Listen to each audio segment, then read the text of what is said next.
When I was in middle school, the Nintendo Entertainment System that had me beyond excited was the N64.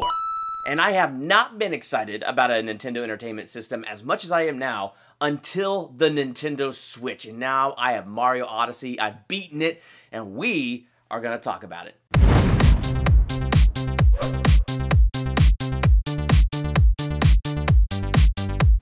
Welcome to Durbania, I'm Durbin, and this is my first ever video game review, Super Mario Odyssey.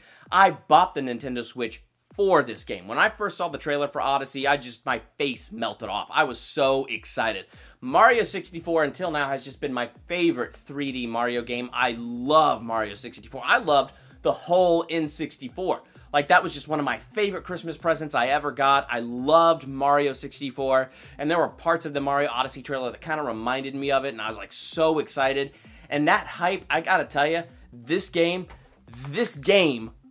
reached the hype. Like, I was just, every minute I played this game, I was so excited, and I pre-ordered it, so I got this really cool commemorative coin. So I really had a blast with this game. Now, since this is my first ever video game review, as I review this game, if there's something that I miss, just let me know in the comments. I would love to dig deeper into this game with you and cannot wait to talk with you about Super Mario Odyssey. That said, let's just dive in. I mean, one of my favorite things about this game is it's just such an open world. It's not an open world like Zelda Breath of the Wild. Breath of the Wild is like 110% open. Like, you do what you want, whatever order you want.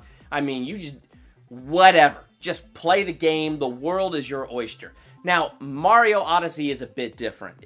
I would say it's probably about 90% open because just like every other Mario game, there are different worlds and you need to complete things to open the door to get to those other worlds. So unlike Zelda where everything's connected and you're just running around this giant country, Mario Odyssey, you need to be collecting enough moons to power up the Odyssey enough to carry you over to the next place. But once you get to each individual kingdom, it is completely up to you how you do it, what moons you go find, whatever order you do. You can just get off the Odyssey and just run around in circles and explore so many different things.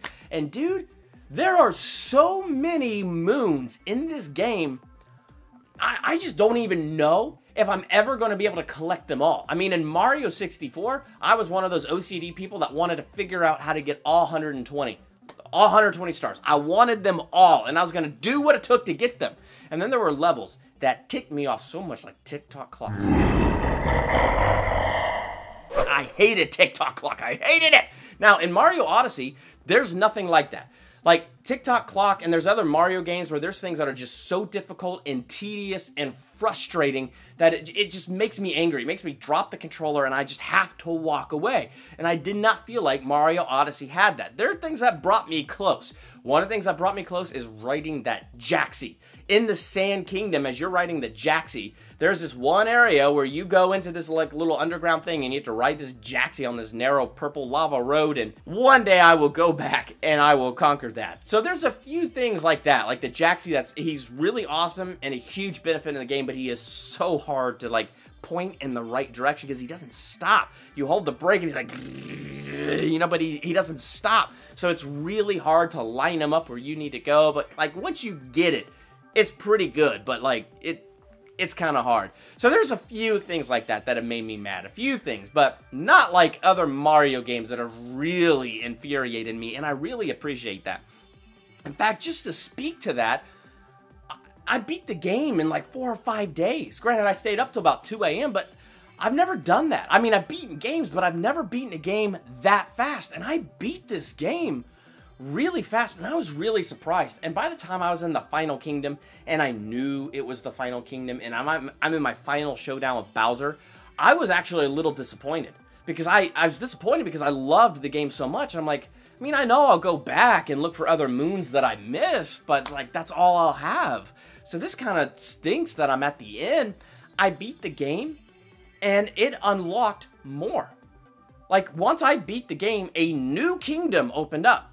And it looks like if I get like 160 some odd more moons, another kingdom's gonna open up. I can't confirm or deny that right now, but every time I throw my hat on the Odyssey, it says, hey, just need 160 some odd more moons. I'm like, oh my gosh, well, I gotta go find them.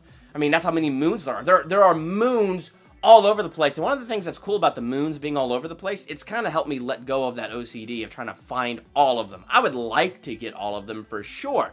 But like that Jaxie thing that's driving me up a friggin' wall, I was like, okay, you know what? I don't need to obsess about this, and I don't have to try it. Because there's an overwhelming number of moons. Why get hung up here? So I love stuff like that. Sometimes in Mario with the boss fights, it drives me nuts. What I liked about the boss fights in this, most of the bosses you fight are the brutal party. It's like the bridal party, because, you know, Peach and Bowser wedding stuff. But these bad guys, they're brutals. And so you fight between 4 of these brutals, like every kingdom you go to, you have this boss fight with them. And I guess technically you don't always have to do that. I mean, if you collect enough moons, you could just repair the Odyssey and go on. But I mean, I don't know. I didn't try it that way because I went and fought the bosses. Because I found they weren't overwhelmingly difficult. Like, once I got the pattern down and kind of figured it out, I was like, okay, I got this. Other Mario games, there's always a pattern, but there's something about it that's a little frustrating. This one, I figured out the pattern and I got it. And I was really, really excited to have gotten it. There was one that was really hard in Bowser's Kingdom where you fight all 4 brutals together. And one of the elements is you have this bird, and you have to possess the bird, and you have to stick its beak in the wall and fling yourself up. And so they incorporated that in this boss fight where you have to be the bird. You have to knock the bomb at this big machine's feet, knock it down, climb up the top, leave the bird, ground pound the glass window with the guy, and you have to do that like 4 times. And it was irritating. I mean, that one took a long time, but I was able to get through it. But like I said, the thing that was amazing to me was I beat the game and it unlocked so much more. In fact, after I beat the game, my wife played the game. And as I'm watching her play the Cat Kingdom, where you learn all your moves and stuff like that, and go to the Cascade Falls Kingdom and other kingdoms, she's finding stuff because she's an explorer and I'm goal-oriented. So like, I'll get a goal for a star, go get it, whatever, and I have a blast. My wife is very, let's just explore everything. And she found way more than I did. So I went, oh my gosh, there's so much more for me to do. And I love exploring. So I went back to explore, but because I beat the game, it unlocked so much more. It actually unlocked more moons for me to find.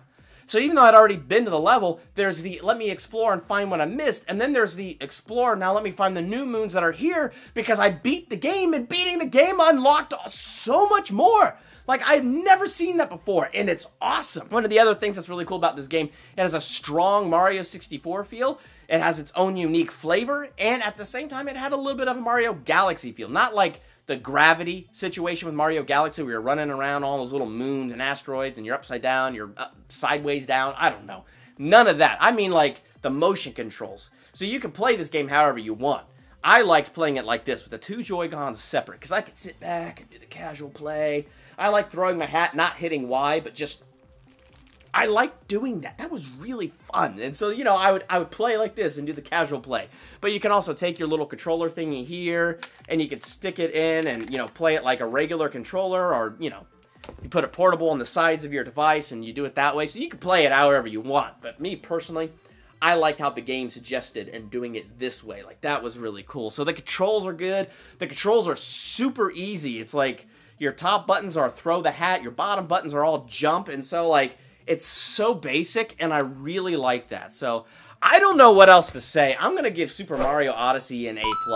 I just had a blast playing this game, and right when I was disappointed because I thought, I can't believe I'm already beating this, I should have slowed down. The fact that beating the game unlocked more for me to play and promises me even more beyond what I've unlocked, it's like, oh my gosh. This is just a game that I could keep exploring and getting deeper into and have so much fun with. So I'm excited to explore even more after beating this game and unlocking new kingdoms, man. I mean, I'm excited to get deeper into this game and see all that's in this game that I haven't even scratched the surface on. So A+ for me, as far as a Mario game goes, as far as a 3D Mario game goes, dude, it's amazing. If you play Mario Odyssey, what did you think? Let me know in the comments. I can't wait to talk with you about this game. And while you're there in the comments, hit the subscribe button to become a Durbanian. Next to the subscribe button is the bell. Click it so you're notified the moment I drop more videos like my traditional movie reviews, theological analyses, trailer reactions, ranking videos, so much more. And I want to say a huge thank you to all my patrons for all your support of Durbania.